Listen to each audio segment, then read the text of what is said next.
Prime Minister, Cabinet colleagues, distinguished members of the Saudi delegation, the Pakistani business community, a very warm welcome, a very good morning, and Sabah al-Khair. Over the last 12 to 14 months, Alhamdulillah, we have had and we've made very tangible progress in terms of the macroeconomic stability. By the time we closed the last fiscal year, and as you know, our fiscal year is from July 1 to June 30th, all macro indices reflected this progress. On the fiscal side, we were in primary surplus. Our current account deficit was less than $1 billion, a stable currency, foreign exchange reserves, which had dipped to 2 weeks of imports, were up to over 2 months of import cover.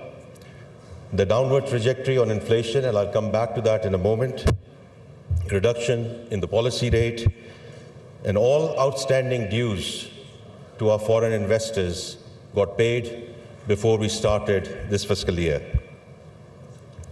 Ladies and gentlemen, it's a real pleasure and privilege to say that we have consolidated those gains as we've entered this fiscal year. In the first quarter, which closed end of September, on the back of very strong remittances, indeed, the Kingdom of Saudi Arabia plays a very, very important and critical role in terms of that corridor. So we always remain grateful for that. Also, the export flows, especially in terms of year-on-year, very critical deltas and important deltas in terms of IT services.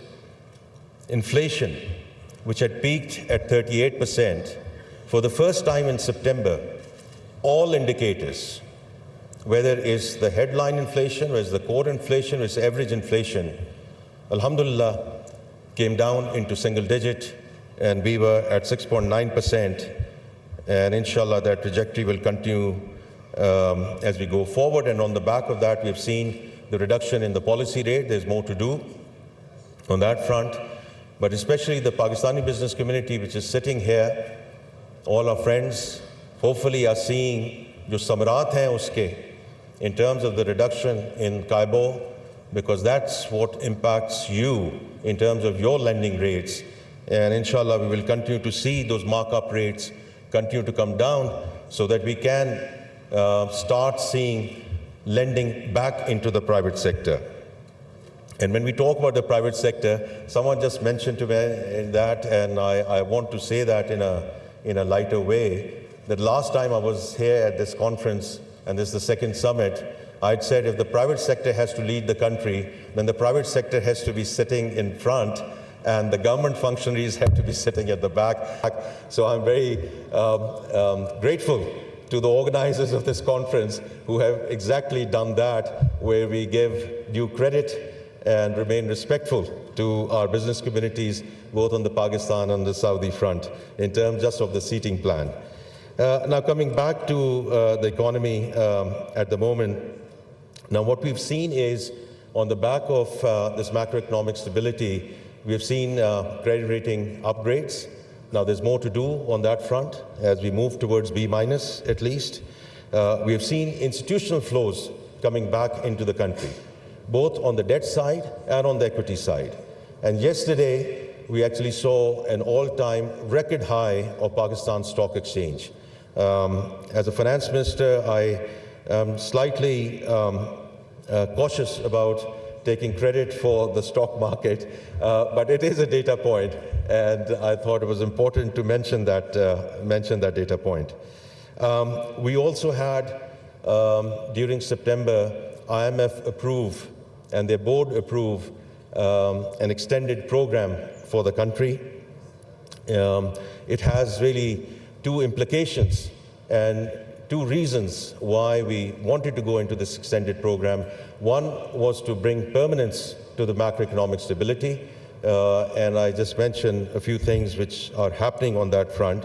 And the second thing is to execute the structural reforms which have been elusive in this country, under the guidance of Prime Minister Shehbaz Sharif, we are now well underway in terms of structural reforms, whether it's on the taxation side, whether it's on the energy side, whether it's the state-owned enterprises. And we are very clear in the government that the government has no business in being in business. The government has to provide policy framework and policy continuity. It's the private sector which has to lead this country, and therefore we welcome all the delegates from Saudi Arabia, because this sort of re-emphasizes the importance that we put in terms of B2B businesses as we go forward. And we are very clear, we need to execute these structural reforms. We are very committed to these structural reforms so that we can get from stability to a path of sustainable growth, inshallah. Ladies and gentlemen, Excellency, Deputy Prime Minister, we are at a good place on the economic front, and we are open for business. As the ministers who would follow me and Minister of Commerce has already made a very strong, put a very strong proposition in terms of why Pakistan is a very important destination for investments, inshallah, going forward. I would like to just conclude by thanking Kingdom of Saudi Arabia, the Royal Court, in terms of providing the necessary support throughout the turnaround journey over the last 12 to 14 months.